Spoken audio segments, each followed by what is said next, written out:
امام اعظم ابو حنیفہ کے استاد ہیں سلیمان بن مہران، جن کو امام عامش کہتے ہیں رحمہ اللہ، ان کے پاس ایک عورت مسئلہ پوچھنے آئی، کہا میں ان دنوں میں گزر رہی ہوں جن دنوں میں خاتون نماز نہیں پڑھتی، لیکن میں غسالہ ہوں محلے کی، جب کوئی عورت فوت ہوتی ہے تو غسل اسے میں دیتی ہوں، اب مجھے غسل دینے کا مرحلہ پیش آ گیا ہے کہ میں اس مردہ عورت کو نہلاؤں جا کے، اور خود میں ان دنوں میں ہوں جن دنوں میں پاکی نہیں ہوتی، تو مجھے بتائیں کیا میں اس عورت کی غسل دے سکتی ہوں، اسے پاک کر سکتی ہوں؟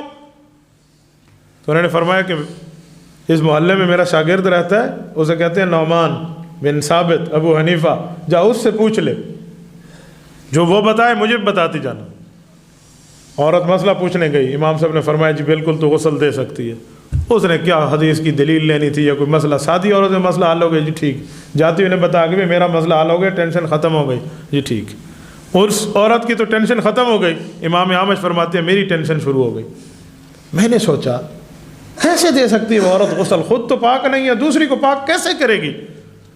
تو مجھے صبر نہ ہوا، میں اٹھا اور امام ابو حنیفہ کے دروازے پہ، امام سے باہر ہے، استاد جی مجھے بلا لیتے، کیسے تشریف لائے؟ کہا مسئلہ میرا تھا، اب یہ خاتون آئی تھی مسئلہ پوچھنے کا، جی آئی تھی، کہ میں نے بھیجی تھی۔ اچھا کیوں؟ خیر، آپ نے اسے کہہ دیا کہ تو ان دنوں میں گزر رہی ہے جن دنوں میں تو خود پاک نہیں ہے، تو دوسرے کو پاک کر سکتی ہے، یہ کیسے؟ آپ من این اخذت، اس کی کوئی ثبوت، کوئی دلیل، کوئی ایویڈنس، کوئی ثبوت لاؤ۔ تو امام صلی اللہ علیہ وسلم نے فرمایا بہت آسان بات ہے، آپ نے ہمیں حدیث پڑھائی ہے، آپ محدث ہیں، آپ نے ہمیں حدیث پڑھائی ہے کہ اللہ کے رسول صلی اللہ علیہ وسلم اعتکاف میں تھے، حضور علیہ السلام کو سر دھلانے کی، سر کو غسل کرانے کی ضرورت پیش آئی، پورا جسم دھوئے تو اسے غسل کہتے ہیں نا، غسل صرف دھونے کو کہتے ہیں۔ تو آپ علیہ السلام نے اپنے دروازے سے، جو گھر کا دروازہ تھا، وہاں سے سر مبارک کو اندر کیا، خود مسجد میں رہے، کہا عائشہ میرے سر کو دھو دو۔ حضرت عائشہ رضی اللہ عنہ نے عرض کیا رسول اللہ دھو تو دیتی ہوں، لیکن میں ان دنوں میں گزر رہی ہوں جن دنوں میں عورت نماز نہیں پڑھتی۔ حضور نے فرمایا یا عائشہ ان حیضتک لیست فی یدک، تیرے ہاتھ میں تیری پلیتی نہیں ہے، میرے سر کو دھو دے۔ حضرت عائشہ رضی اللہ عنہ نے سر دھو دیا، حضور پاک کا سر زبردست ہو گیا۔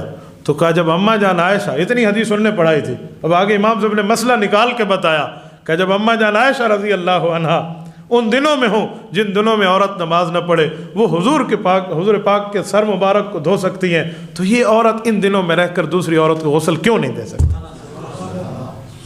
تو امام اعمش نے ایک تاریخی جملہ کہا، امام اعمش فرمان لگے یا معاشر الفقہاء انتم الاطباء ونحن الصیادلہ، کہا آپ کا اور میرا آج ایک بات پہ فیصلہ ہو گیا، تم فقہا ہو اور ہم محدث ہیں، ہم لفظ یاد کرتے ہیں، تم لفظ بھی یاد کرتے ہو، مطلب بھی سمجھتے ہو۔ تو فرق حکیم اور پنساری والا ہے، پنساری کے پاس مال موجود ہوتا ہے، لیکن اس مال کی خاصیت کیا ہے، جڑی بوٹی کس کے لیے استعمال ہوتی ہے، پتہ حکیم کو ہوتا ہے۔ کہ حدیثیں ہمارے پاس کافی ہیں، لیکن اس حدیث سے مسئلہ نکلتا کیسے ہے یہ آپ کو پتہ ہے۔